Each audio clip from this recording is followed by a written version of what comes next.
this evening looking at the research on this project on securitization and its impact on human rights, which is done by the global campus. And so what we're going to do first is I'm going to ask Professor Manfred Novak to give just a brief introductory talk and a bit of background and on both the organisation and the project. Thanks, Manfred.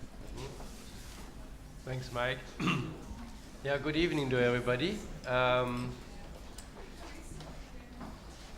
We just had a very interesting week at University,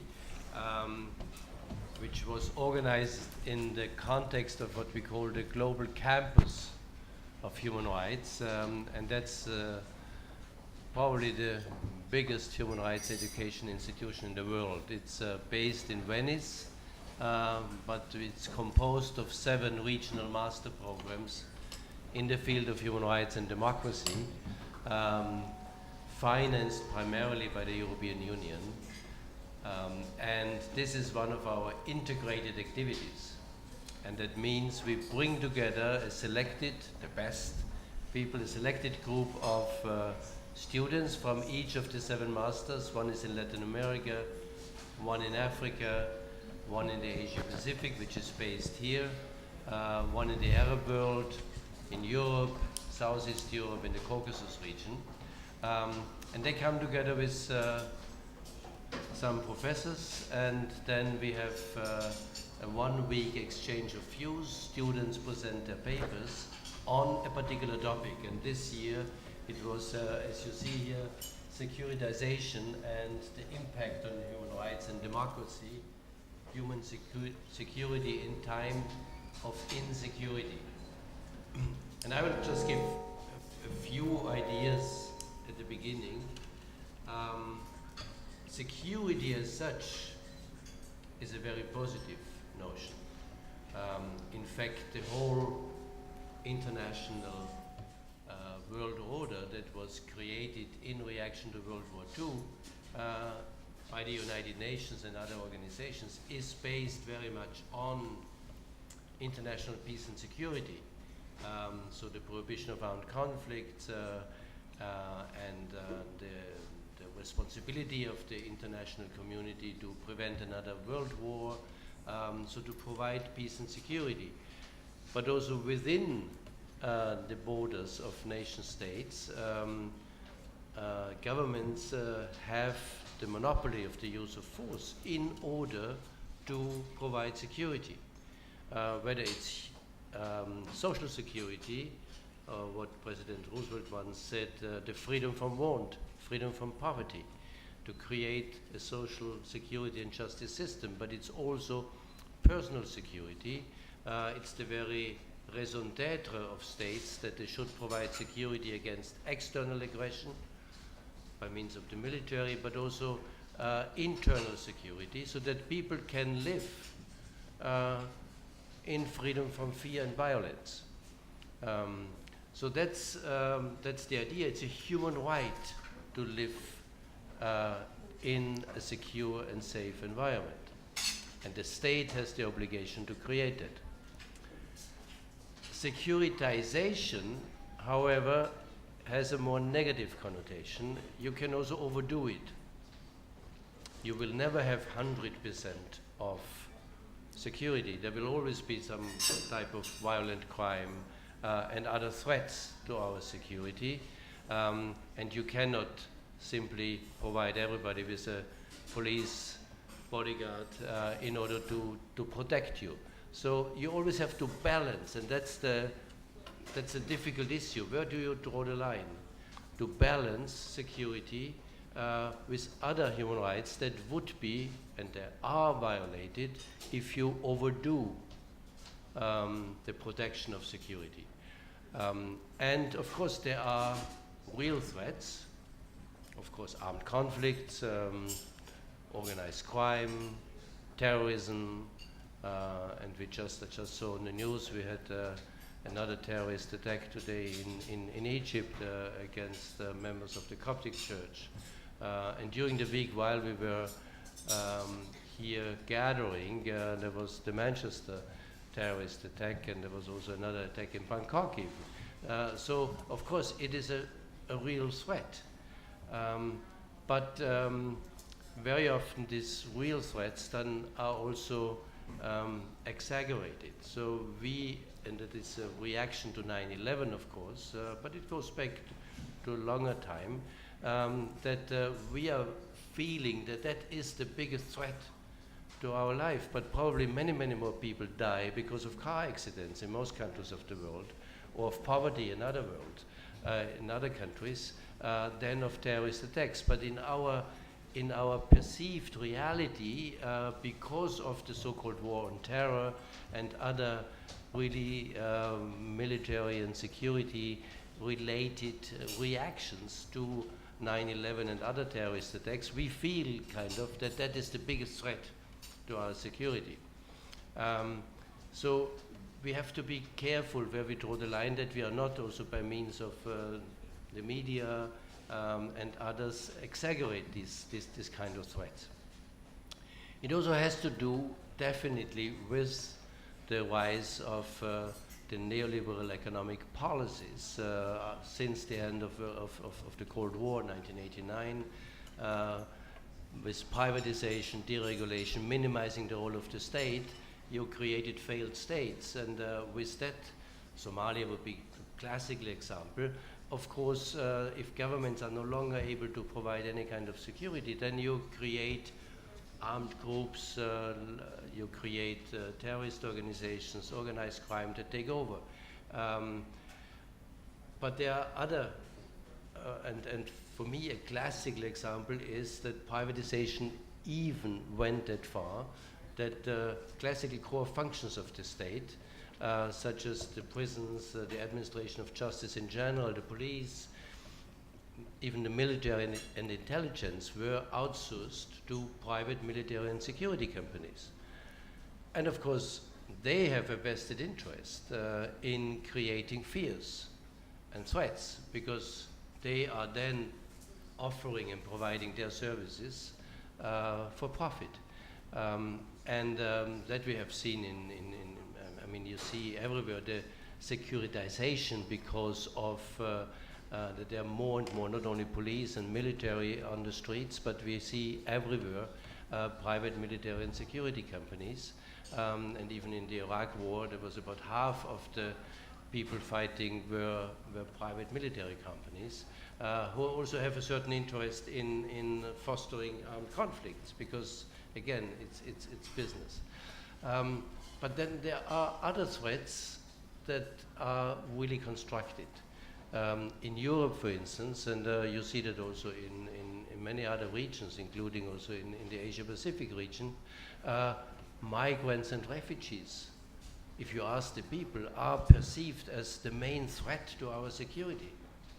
They are not threatening our security, but they are portrayed by right-wing populist parties, by the media, by politicians, as the main threat. So, and then, of course, the answer is securitization. We have to control our borders.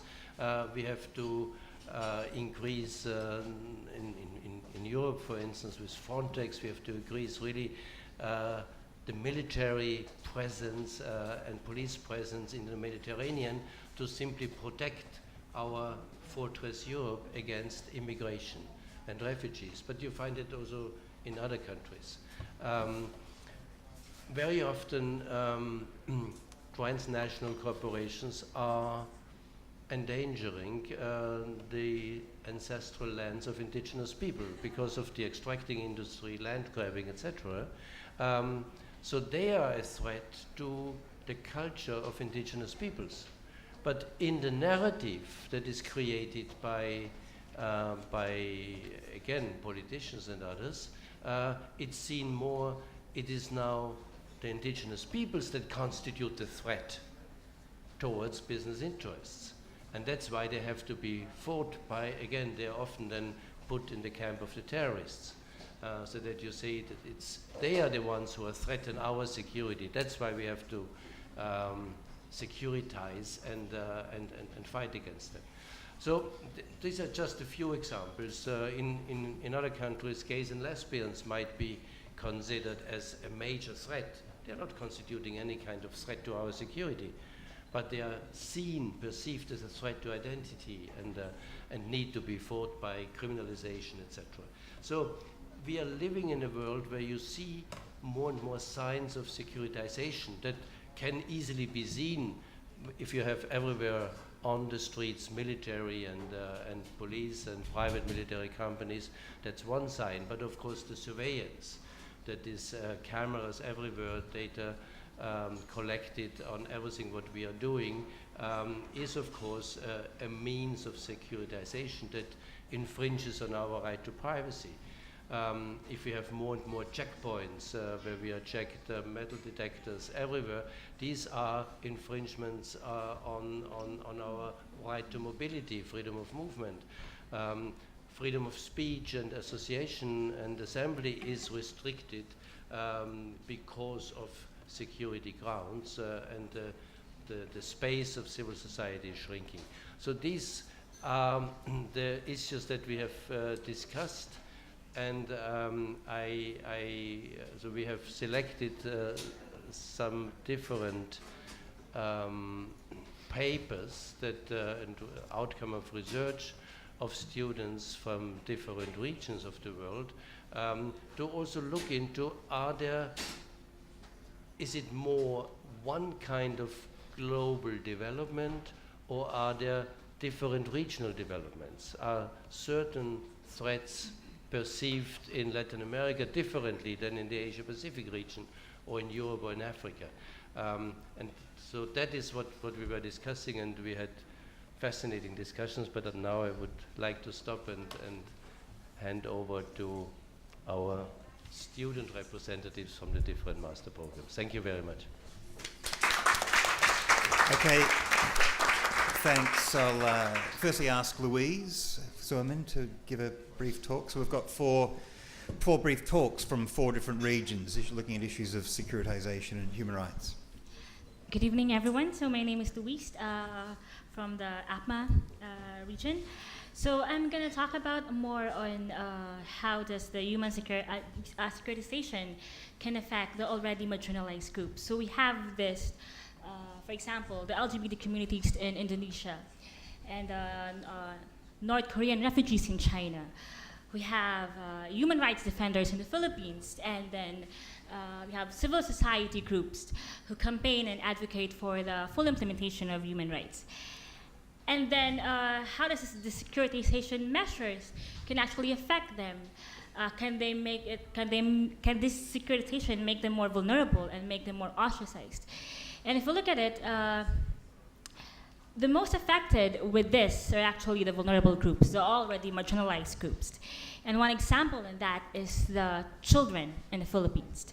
So right now, they have, in the Philippines, there's a very adamant support by the public on the campaign on war on drugs by a current president, and not much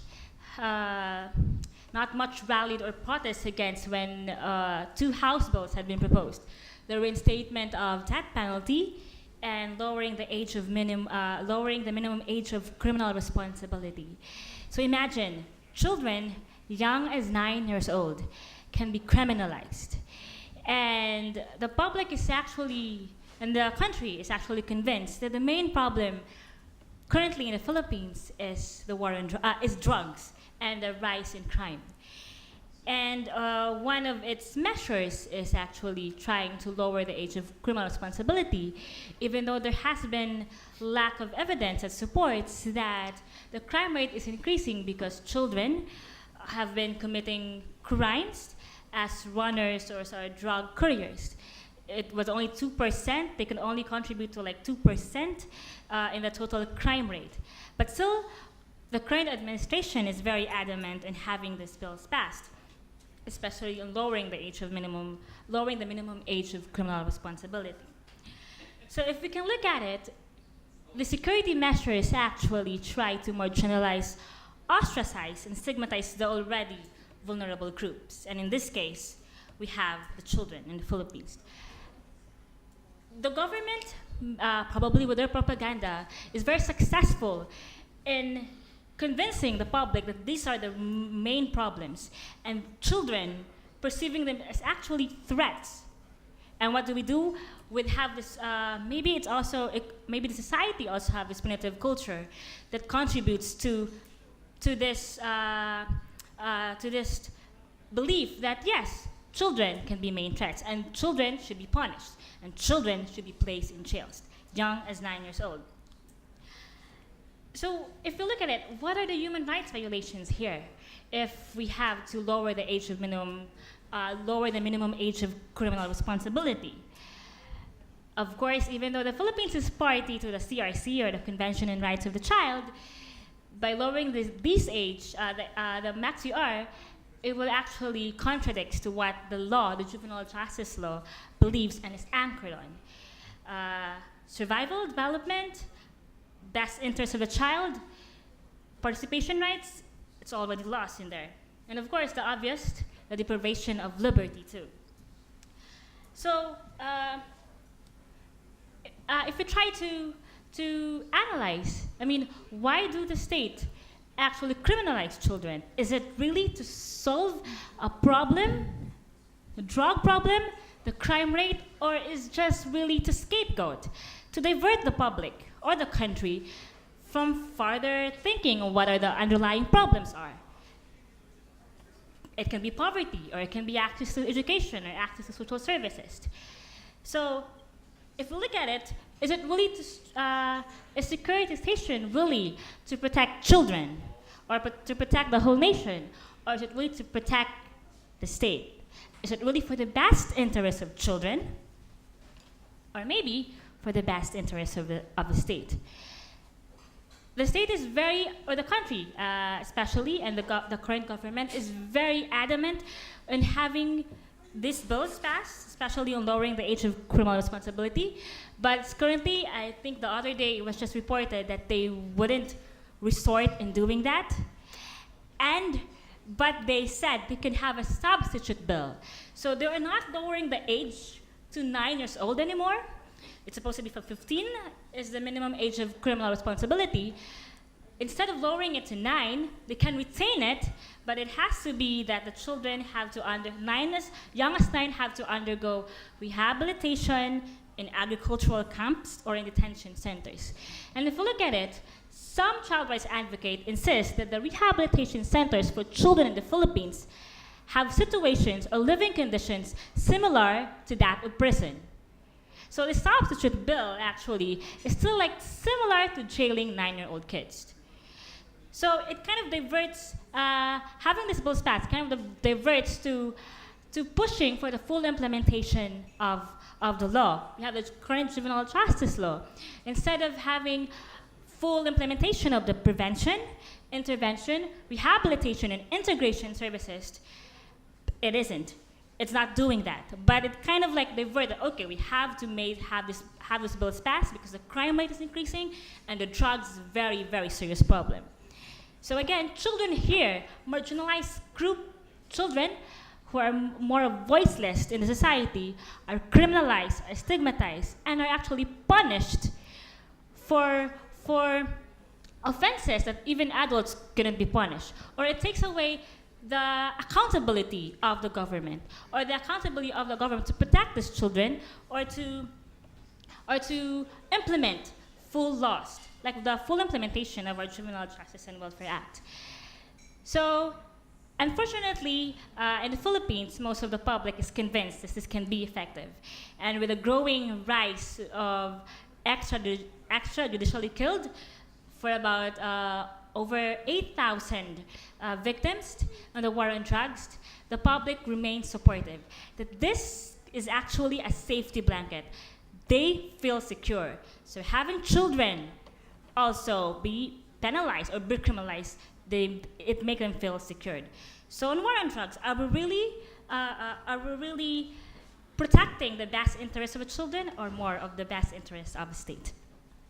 Thank you.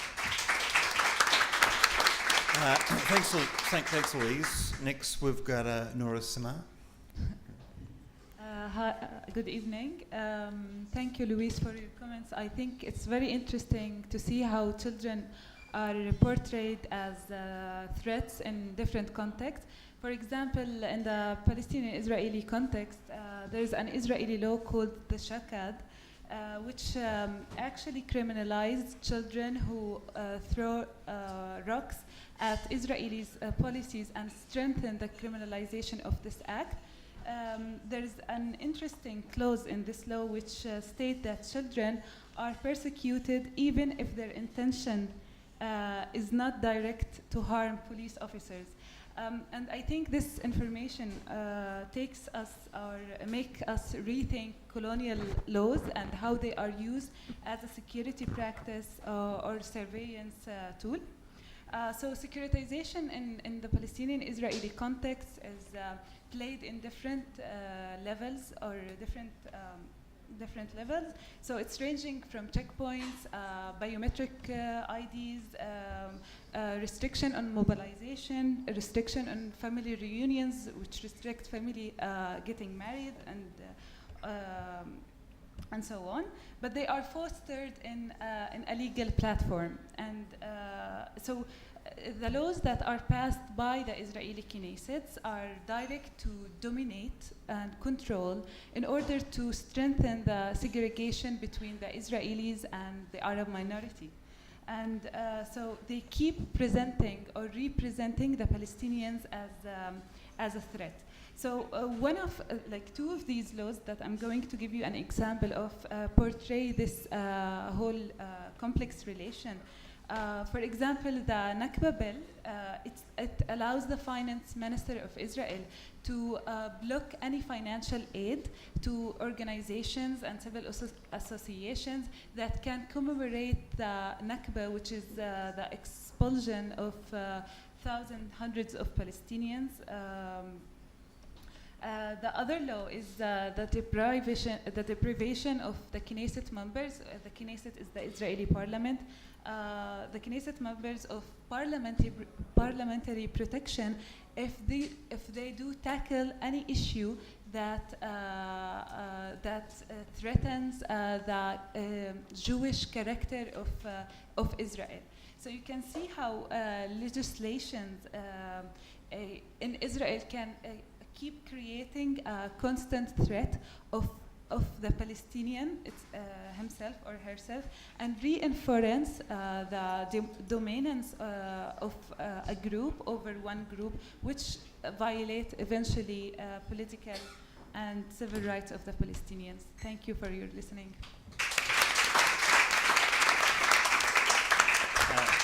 Thanks, Noor. And next we have Eileen Castillo. Thank you. Good evening, everyone. Well, in Latin America, one of the main issues regarding securitization is the criminalization of human rights defenders.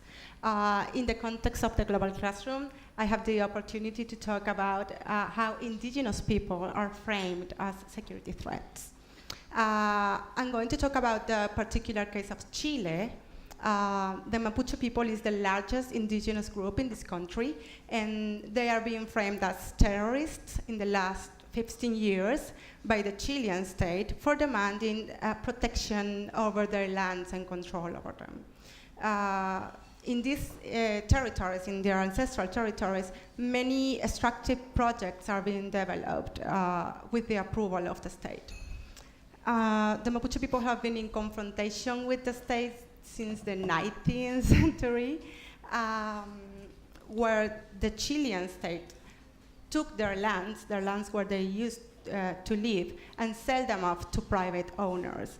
Nevertheless, in 1989, the ILO's Convention on Indigenous and Tribal Peoples settled this new context where the rights of the indigenous people were recognized, and this kind of settled this new context where Mapuche people organized themselves in coalitions in order to demand their rights. So they adopted different means of protest, since demonstration and hunger strikes, to set fire to machinery of projects in ancestral lands. The state responds to these demands mainly in two ways. One, repressing the protesters with physical violence. This violence is against children and women as well, and in some cases lead to the death of the protesters. And the other way is using an anti-terrorist law from the dictatorship period to criminalize these protesters. This act incorporates an actually a really ambiguous and vague definition of terrorism, and do not meet these basic requirements of independence and impartiality. So Mapuche individuals accused under this act, they don't have like this protection, this due process protection they need. So this act allows, for example, the use of faceless witnesses and allows the prosecutors to keep secret some parts of the investigation, and the restriction of visits and communications with the accused, and also establishes like pre-trial detention as the only preventive, only precautionary measure that can be used. So in this context, there are over 100 Mapuche prisoners charged for terrorism, the majority of them political or spiritual leaders of Mapuche communities, which means their incarceration can be addressed as a violation of the right of integrity of the Mapuche people. It is clear from this case in Chile that the state is using the criminal law in order to stop the fight of indigenous people for their rights, framing them as threats for the country and favoring destructive companies in the exploitation of natural resources in these ancestral lands.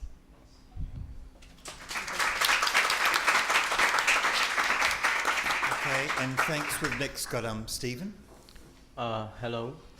Once again, my name is Stephen, and I was called to look at the issue of securitization on the African continent, and noting the various languages, the various cultures, the over 55 different countries.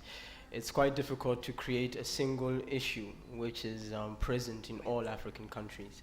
And so I limited my issue specifically to the idea of the securitization of immigration within the South African immigration policy. And we find that this is a particularly topical issue with the supposed immigration crisis occurring in Europe, and also even the issue of migrant workers in Thailand. But within the South African context, we find that there are three reasons why the South African population has an almost knee-jerk reaction towards categorizing people.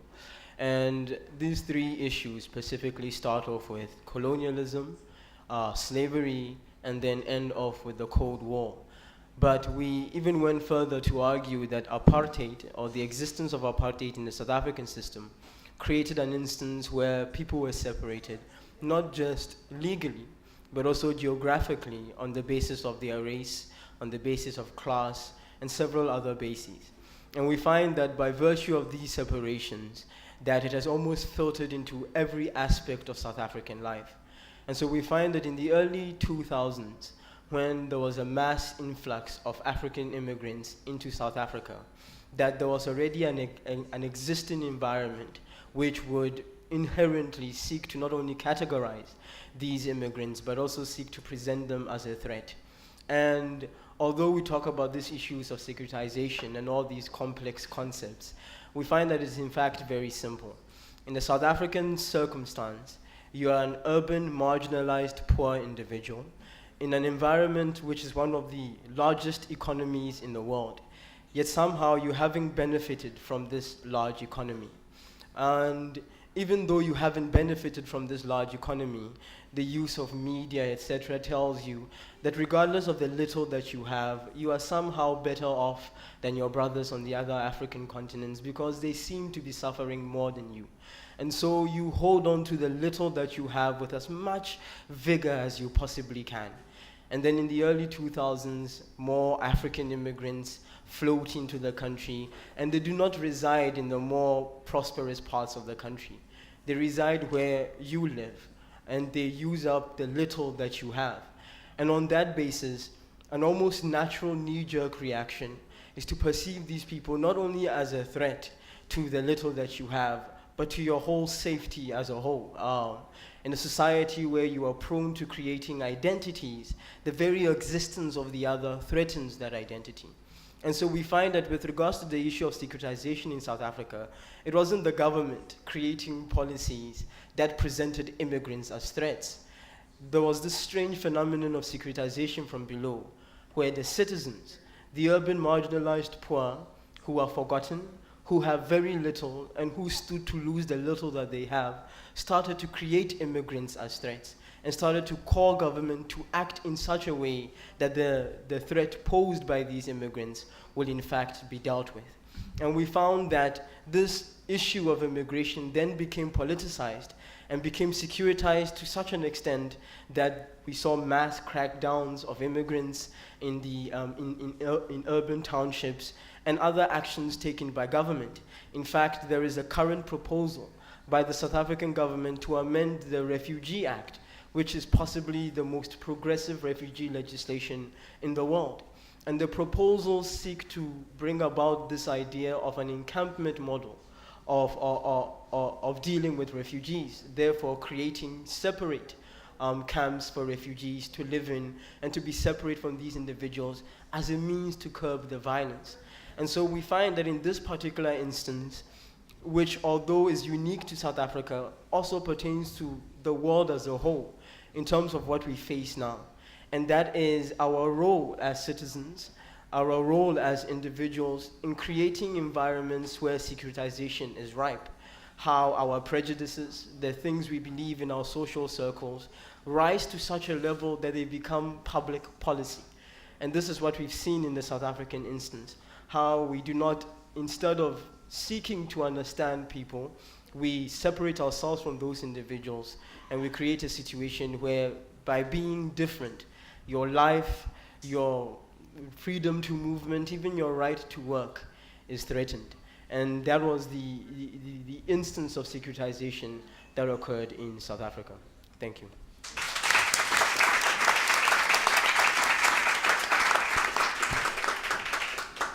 Thanks for that. And lastly, we have Professor Anna Krasteva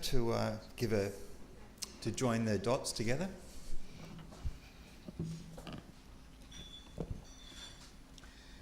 Mission impossible to summarize even only our panel not speaking of a 1 week of rich debates in 5 minutes, but 5 minutes, 5 messages. Securitization from below by overproduction of otherness, of others. Immigrants, minorities, indigenous people, even children. There are two approaches to those groups, or to integrate, and this is the responsibility of the state, or to blame the excluded for the exclusion, the non-integrated for the non-integration. By doing so, you enter directly in the Carl Schmitt concept, politics of enemies. And by definition, enemies, even if those enemies are your own children, they do not have rights. And just a very small historic parallel, so in the 60s, the others were the Marxists, so political others. Today, they are Muslims, cultural others. Securitization, our global condition today. 3 attacks only during our classroom. We live in a paradoxical society. The more developed the world, the less secure. More threats than solutions. In our young audience, internet arrived as a liberating technology. Today, it is a major tool for recruiting terrorists from one side, for generalized surveillance of citizens from another side. This paradoxical nexus between security and security from one side and securitization from another side were discussed in so many details and subtleties the whole week. I'll take just one example to bridge with Stefan's migration crisis. In Europe, only a relatively quite little number or percentage of Syrian migrants are currently in Europe. But Europe transformed it into a major political crisis. And we saw also during our debates this fight for interpretations. So our elite call it migration crisis, even not refugee crisis. And so many of the students, they called it crisis of solidarity, crisis of humanity, etc. Professor Novak emphasized the economic paradox of insecurity. So, privatization of security, of securitization, privatization of security, and economic interest in, let's say, managing this insecurity. I would like to add or to emphasize the political paradox of securitization. Before this global condition of securitization, governments, politicians were seeking support by resolving crises and reducing threats and insecurity. Today, they get bigger support, political and electoral, by overproducing threats and almost by overproducing crises.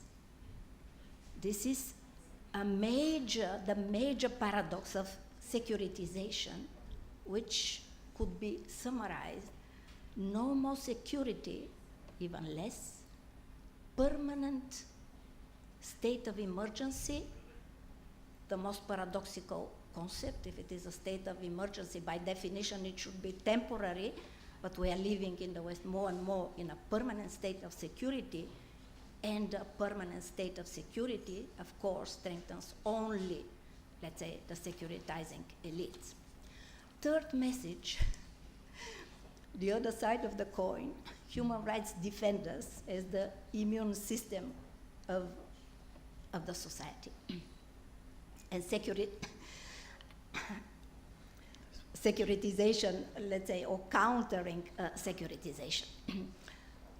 The first, I think, small contribution of our global classroom was to deconstruct the concept of audience, so not to transform the citizens and even less the human rights defenders into an audience for policies of securitization.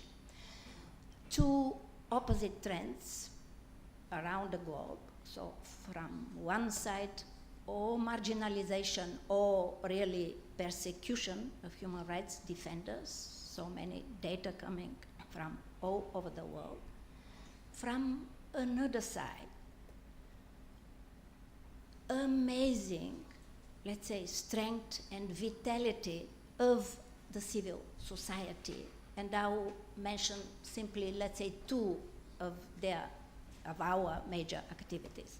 From one side, and our panel and the global classroom illustrated it so brilliantly, to being the voice of the voiceless, to speak on behalf of those who do not have access to the public sphere, to speak on, to promote or make advocacy of the rights of the vulnerable groups, from children to women to minorities, etc. Second, big mobilizations or street demonstrations or digital, let's say, networking, etc. This new type of citizenship, active, participatory, militant, etc., with a capacity, with the capacity, this is very important, to propose a different alternative agenda where, for instance, anti-corruption could be more important, let's say, for the citizens, and it is very often the case in a lot of countries from Africa to Europe and elsewhere, than, let's say, immigrants who contribute to our economy, where, let's say, the green activism promotes sustainable development, where security is conceived not through the concept of national security, but of human security. Somebody coming to here say, together we are richer in intercultural terms, we are stronger in civic terms. Two final messages. To invisible results of our global classroom. The first one is to strengthen the networked citizens. We do live in a network society.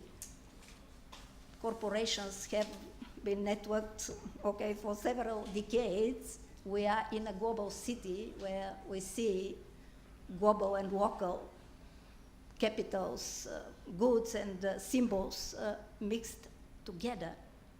What we, the whole world, still needs is more empowered network citizens which stay together for, let's say, changing the world. And the last sentence, the last message is about our global classroom as a real performative experience. There is a famous saying, everybody is equal, but some more than others.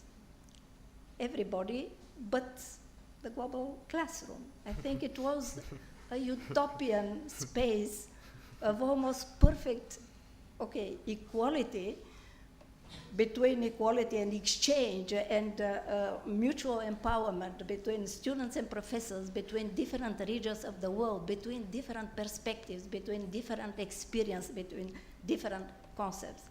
And the fact that we succeeded in building together, created, thanks very much, of course, to the organizers, but really everybody contributed to this creative, innovative, interactive, intercultural space, I think is a great success. And we started our opening by a project, and I think we were very successful in accomplishing it for creating a space of co-thinking, co-learning, and co-doing.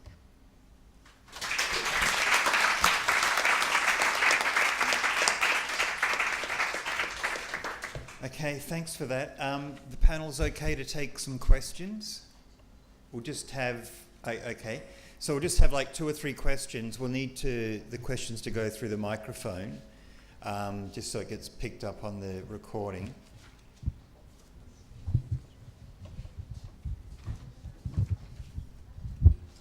Okay, so we'll bring the microphone.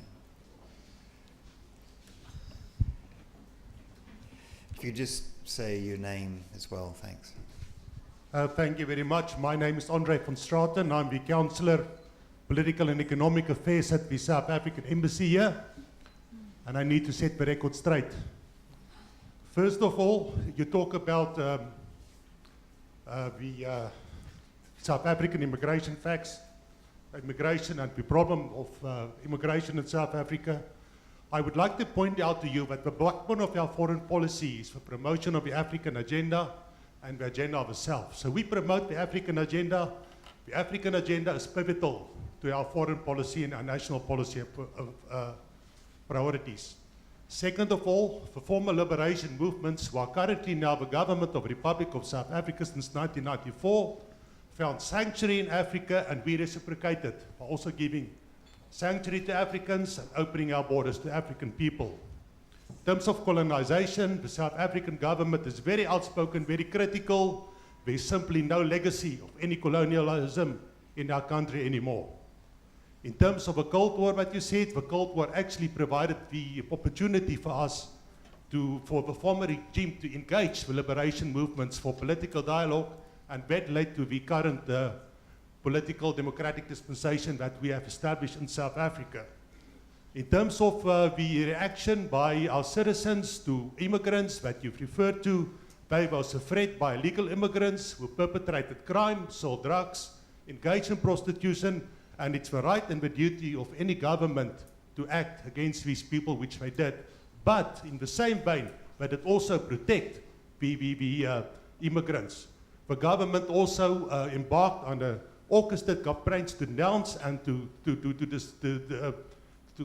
denounce xenophobia, and there were many campaigns like that, and it is still. You're very right that we've got one of the most progressive refugee acts in the world. We accept political refugees without prejudice. We allow the children to schools. We grant social services. And we actually call also on the world to accept people from refugee status. Thank you. I just wanted to set the record straight. Do you want to respond to that? If we can. Okay. Well, I apologize if I didn't make myself clear. With regards to, firstly, the issue of referring to the Cold War, colonization, etc., that is a regional issue. So when I referred to the Cold War, slavery, and apartheid, etc., I was merely making reference to the traumas, or the three traumas that occurred specifically within the African continent, which is specifically different from other continents, that also inform policy decisions of certain African governments, and also the mentality of Africans with regards to our approach in various instances or in various issues. However, I would disagree with the way in which you have categorized the South African response. My research did not state that the South African government is responsible for the issue of securitization in the country. What my research found was rather that the idea of the creation of immigrants as a threat to the country occurred from below, and that's why I used the term securitization from below. So we find that South African policy doesn't in fact criminalize the existence of merely being an immigrant. We find that South African policy is in fact very positive and very receptive, but rather that, especially towards the early 2000s, because the ANC government took on this idea of quiet democracy, when there was an influx of immigrants into the country, there wasn't much discussions, or rather there wasn't discussions taken with regards to this influx in such a way that the urban marginalized poor felt the government was in fact dealing with that influx. And that is why, although South Africans are loving and South Africans are kind, we find that over 339 foreigners have been killed due to xenophobic violence. And what has been the response of the South African government? The South African government has responded and said, well, yes, there is xenophobic violence, but we don't believe people are doing this because they hate foreigners. We believe they're doing this because, well, these are criminals. But that doesn't make sense to me, especially when these people are being killed on the basis that they are foreigners. That is the rationale for them being killed. When they are being killed, majority of the times, nothing is actually being taken from them. So there is no real criminal motive for having done that. The true logical basis of that is hate. And the point of my research was to look at how various identity constructions, which arise as a result of the various traumas faced by South Africans, can in fact result in a situation where xenophobia becomes the knee-jerk reaction of the urban marginalized poor in South Africa. It was never an issue that government in any ways sought to do this. And in fact, the current Refugee Amendment Bill proposes to prevent certain asylum seekers from in fact working. This is in the Refugee Amendment Bill. It's being proposed by government. Various non-governmental organizations have come out and have spoken against it, that it excludes foreigners, that it doesn't approach the immigration issue from a human rights perspective. It approaches it from a national security perspective by excluding, by separating people from certain spaces so as to keep them safe, while at the same time merely facilitating xenophobic discourse. So that was the point of my research, and not necessarily to insult or to disparage the government in any ways. Okay, thanks. Can we... Okay, thanks. The next question. I'm Bruce from Mahidol University. I have two very huge questions. The first one is... Just one question. For now. One, yeah. Okay, so for now, neoliberalism has been in existence in the last 70 or so years. And now we have 8 men's wealth, 8 persons, men, 8 men's wealth is equivalent to the wealth of 3.5 billion people on Earth. Our current economic system perpetuates crisis upon crisis. And of course, corollary to that would be human rights violations. What framework or frameworks should we advocate and defend to stop or put an end to this state of perpetual crisis and human rights violations? So it's addressed to the whole panel. Thanks. Maybe, should we take another question? Do we have another question? No? Okay, great. Let the panel respond to that. Who wants to respond first? Manfred? I think I used the term neoliberalism. I mean, there are many, many different reasons for the current state of affairs, and we are living in the biggest crisis worldwide that we have been since the end of World War II. Crisis, I mean, there are multiple crises, whether it's economic and financial crisis, or food crisis, or water crisis, or climate change, and ecological crisis. But there's also, and that is what you referred to, increasing economic inequality that has reached a level, according to studies of Thomas Piketty and Anthony Atkinson and other well-known economists, has reached a level today in the United States in particular, but also UK and other countries, that is similar again to the level of inequality before the outbreak of World War I. And it is a level that really undermines social coherence and threatens the basic coherence of democratic societies. So it is undermining democracy, and that is what we are seeing in the United States. We see it in many countries in Europe, and so there's a new kind of rise of authoritarianism. People feel that they have no more trust in democratic politicians.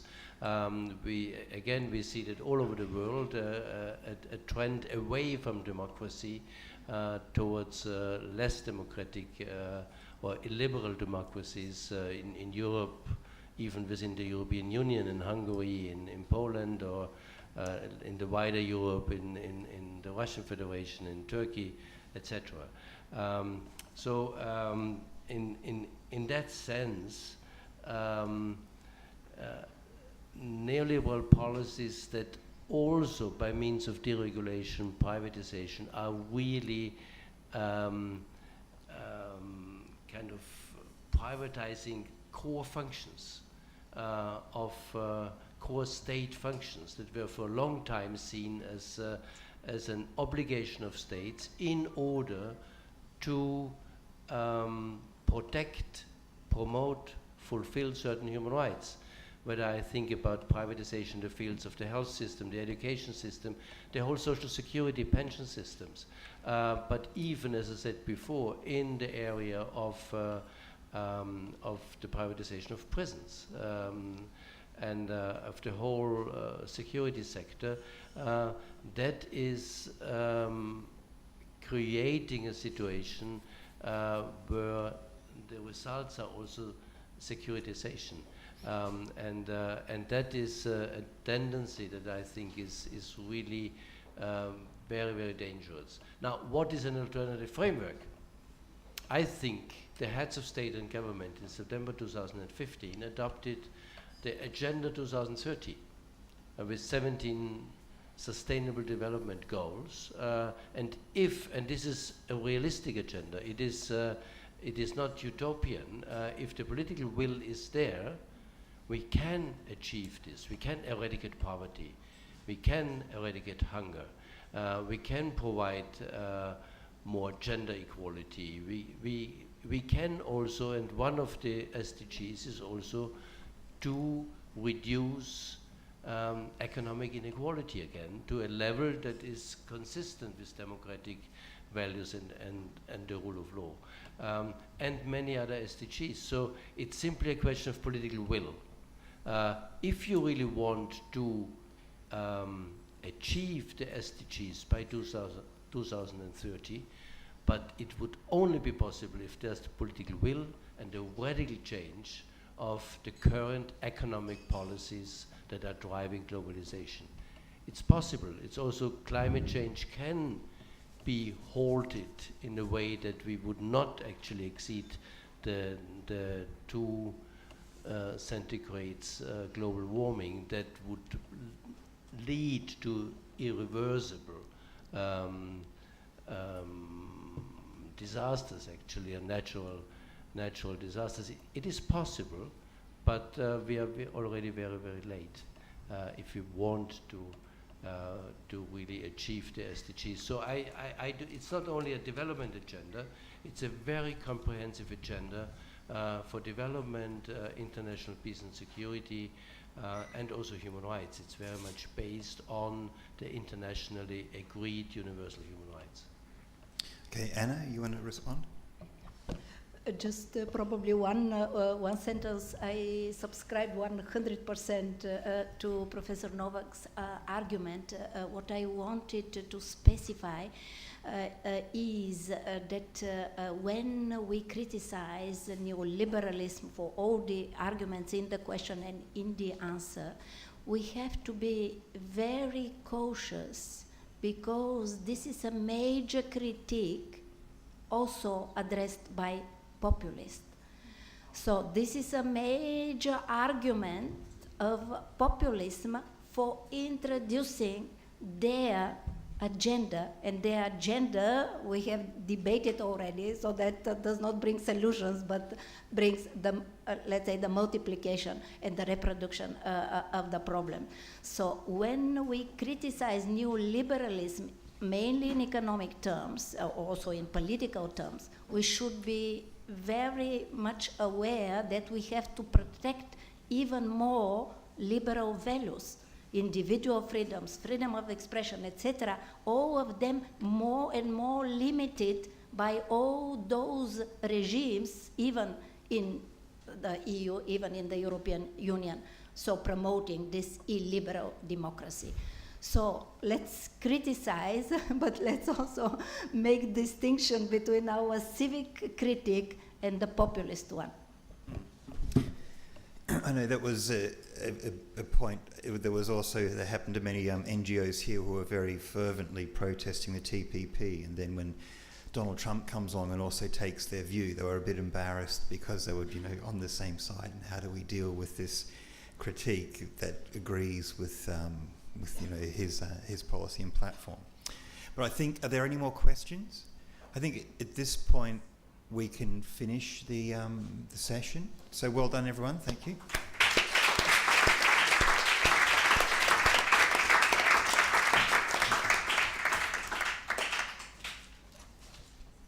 Okay, thank you.